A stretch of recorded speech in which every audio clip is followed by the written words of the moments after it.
Good morning everyone, it's Tutorial Tuesday, and this week I want to show you guys how to measure and size your designs for your items. I have seen so many people lately asking what size to make things and how to do things, and so I'm going to show you what I use to do it. I always have my ruler.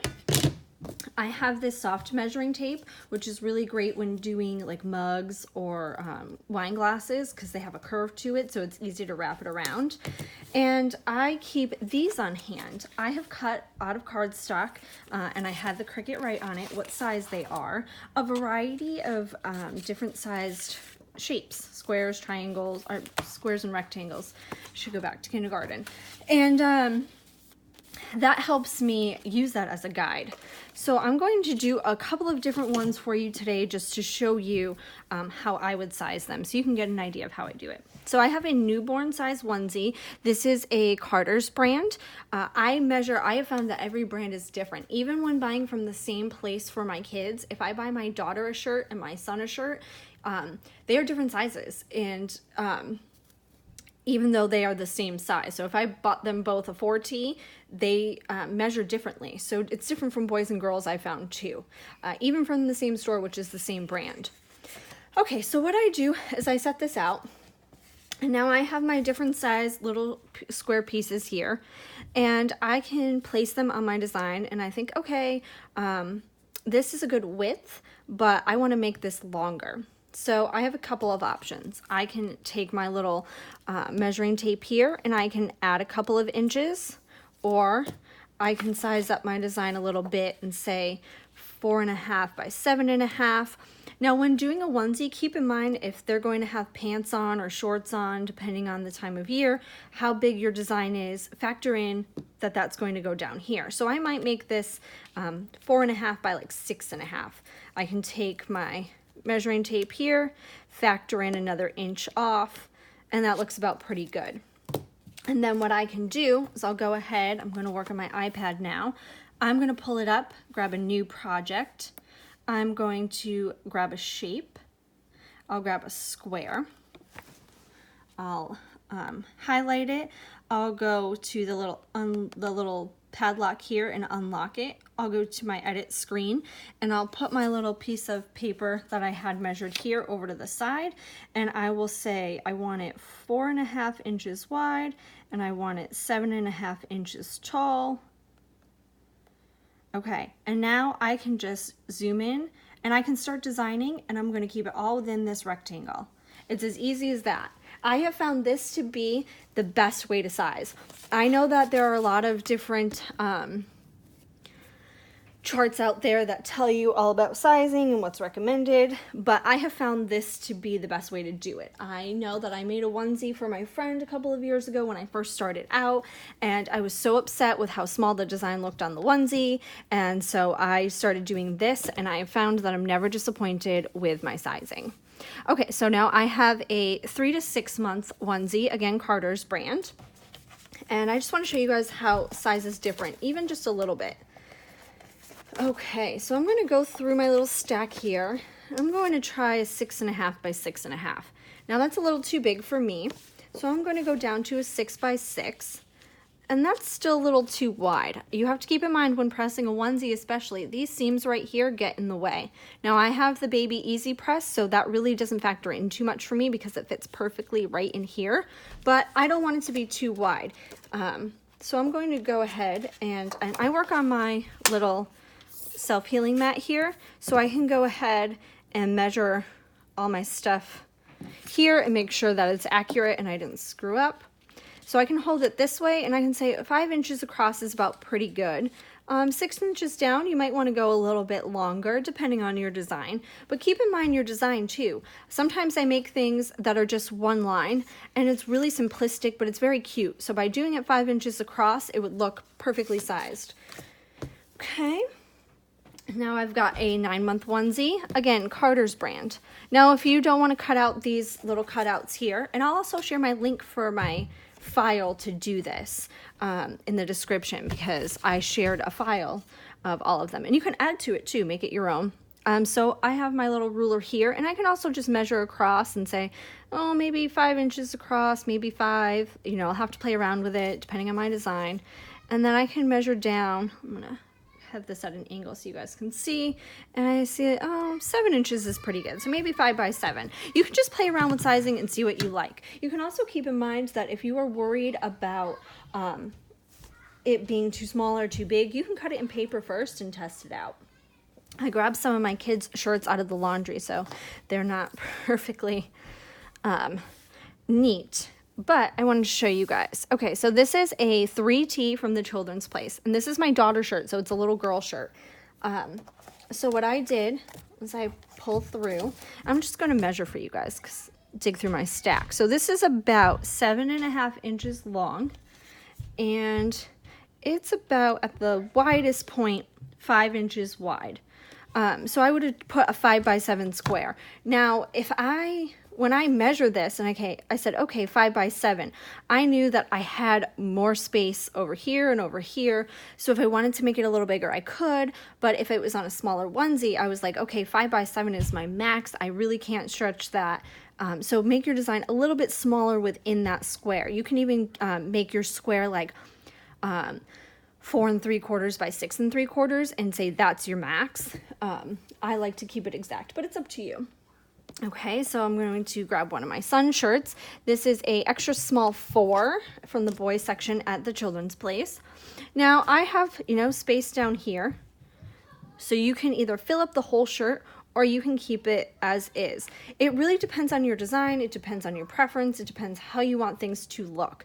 But for me, I like it to look even. So I typed it all out, I spaced it how I wanted it, and then I went to my max width. So that would be about 7.5. This might have been an 8-inch square, and I just sized it within that a little bit.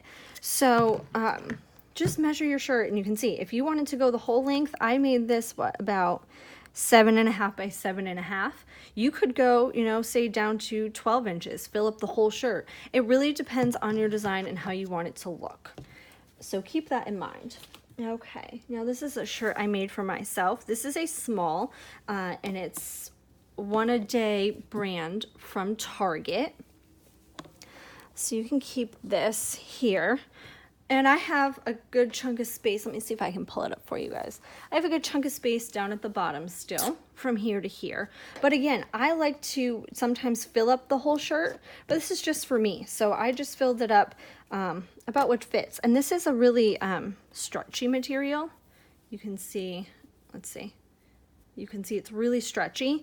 So I didn't want it to be too long, because once I put this on me, this about fills up my whole front.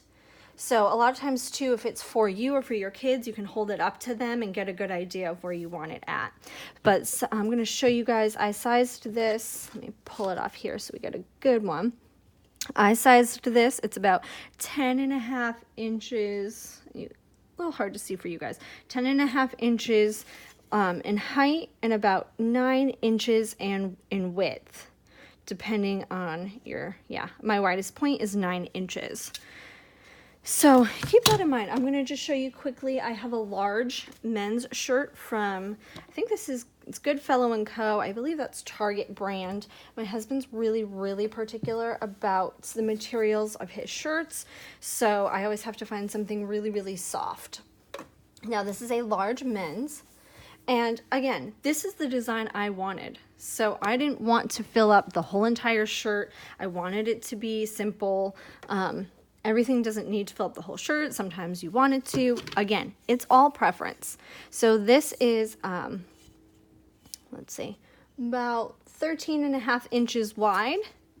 And it's about, at the lowest point, 7.5 inches in height.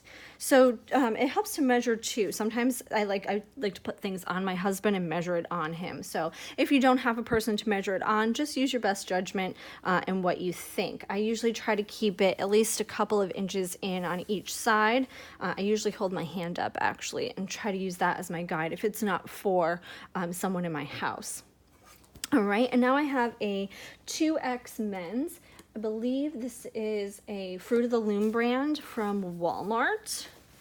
And I grabbed this. This is for my cousin's husband. And the widest you can go on your Cricut is 11.5. So now you can cut this, which is what I did. I cut this in sections. This was 3 different pieces. And I just lined it up afterwards. If you're not that comfortable with that, you don't have to. It's really up to you. But I cut this at its widest point. It's about 11, almost 11.5 inches by 11 inches. Now this is a 2XL, so again, it will depend on your design. For this one, there's a little peekaboo part down underneath it. This is going to fold up. I know this is normally a kid's shirt, this is a joke, but I didn't want to fill up the whole shirt because in the end, he's just going to do that and he's not going to see it. But if it was for an actual something that wasn't on the underside, I could go ahead and I could add a couple of more inches to it. I could add another 10 inches if I wanted to, make it 21 inches. So it's really all preference. I'm going to show you guys quickly how I do a mug. I have a mug that I've already put a design on. This is from the dollar store, Dollar Tree. Okay, so I can see when you do it, you have to remember, when you put something on a curve, it's a little different than just measuring something that's straight. So I like to use this soft measuring tape. And remember, if you go too much on the curve, your design is going to start to crinkle. So I see about 3.5 inches is probably the widest I would set it at, but I stick to about 3. So I probably set this to 3.5, and I try and keep it within that. One, so that when I'm putting it on the crease, it doesn't crinkle up, but also because if you look at it, this is nice and full. You know, you don't have to, when somebody's holding it, that's all you're going to see. You don't need to go all around the mug. And then I just measure from the top to the bottom, or bottom to top, and I probably put in about 4.25 inches, and I kept it about 3.75 inches. And then I'll do a wine glass. Whoops. Okay, and the same thing. Now, a wine glass is even trickier because this has a real curve to it, especially as you get down more. So at the widest point, I would do probably about 4 by 4, and I'm going to keep it at probably, I did what, no larger than 3.5 by about 3.5 by 3.5 is what I ended up my design at. Again, because the smaller it is, the easier it is to get on that curve for you. All right, quickly I'm going to grab a canvas and a shadow box. Now, when measuring a canvas, this I believe is a 10 by 10. I'm going to measure it quickly because I forget. Yes, this canvas is 10 by 10. So I could just go right on ahead and put a square 10 by 10 shape in design space and start designing. If doing a reverse canvas, flip it over and measure inside your frame. So this is about 7.75 by, it should be even, 7.5. Almost 7.75. So you can just put that into your design space and start designing. Now, when doing just the regular canvas like this, I would fill up the whole 10 by 10 just about, maybe 9.75 by 9.75, give it a little border. But with the reverse canvas, once you put the frame on, it's really close to the edge. So keep that in mind. You get right up to the edge because you have that frame on it. You don't have any overlap. So I like to keep it, I'd probably do this about 7.25 by 7.25 and make sure the design is nice and full. Okay, so I have a shadow box here. I believe this one is 8 by 8. Let me see if it says on the back. I forget. I've had this for a long time. I believe it's an 8 by 8 shadow box. We'll measure quickly. Again, it's all about measurements. Yeah, 7.5 in my frame, so it's about 9. My frame is about 9 by 9, but we want to measure the inside. So we have a few options here. Let me see. Pull this up. Okay. Here's what I like to do. This is stuck in there pretty good, so I'm not going to play around with it.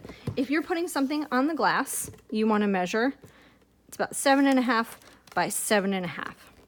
Now, again, keep in mind that you don't want it to go all the way to the exact rim, because then it's going to be really difficult to see your design. So set it in like 1/2 inch or so, depending on how much of a border you want.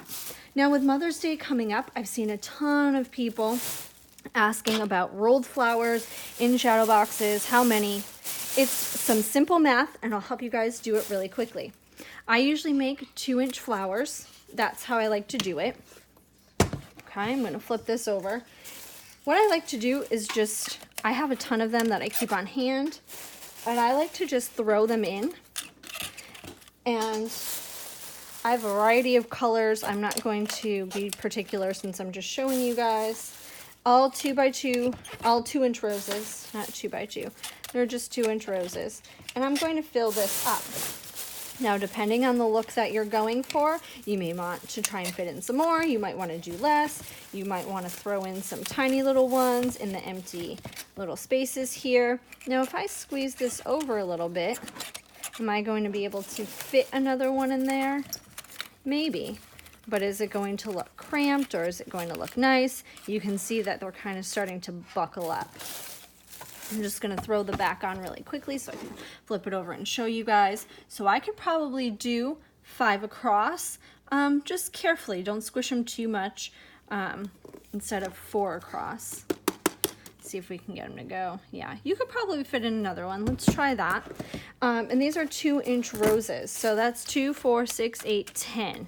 Now we only measured 7.5 across, but that's because we squished them in there. So think about that, keep it in mind.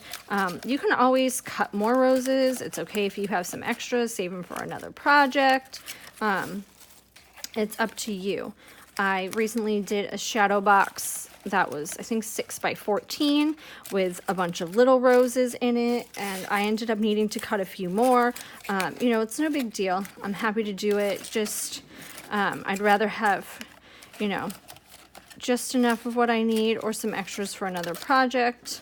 It doesn't matter. So we're going to go ahead. I'll do this really quickly, and we'll show you guys. So I did 2, 4, 5 by 4, so 20 roses for this this size. So it's all really about sizing. It's really easy. A ruler, soft measuring tape, the templates that I shared with you guys. It's really, really easy. Thanks for joining me.